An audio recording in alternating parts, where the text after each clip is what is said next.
What happens if we don't get this right? So, David, you mentioned something about accountability, and you're on with Steve on War Room regularly talking about these things.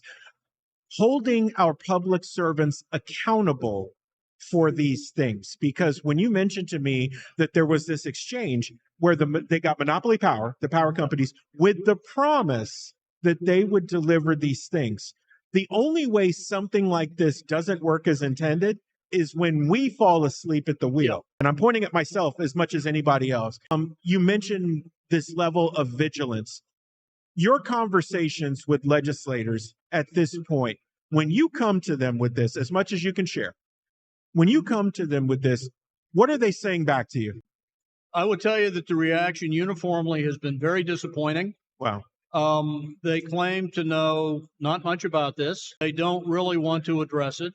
I think they do know quite a bit about it. Because the fact of the matter is this: the three regulated utilities are massive, massive political donors.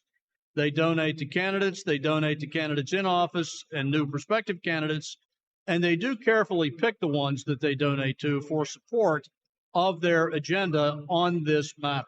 And that is not challenging them. Basically deferring to them the entire decision, to the utilities, of what kind of energy policy makes the most sense for the state.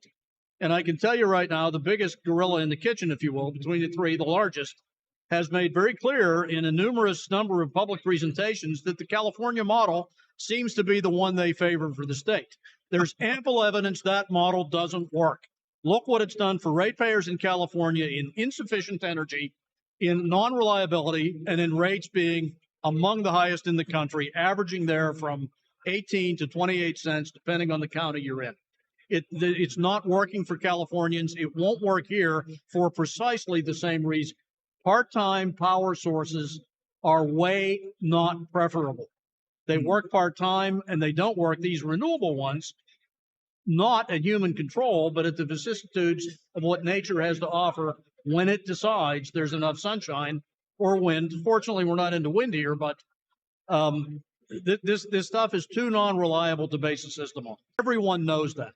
So, David, obvious question, but I think one that needs to be asked.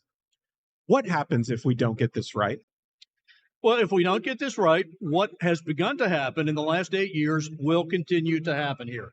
We've basically seen electricity rates here on average grow by about 8 to 10% per year over the last 5 to 8 years.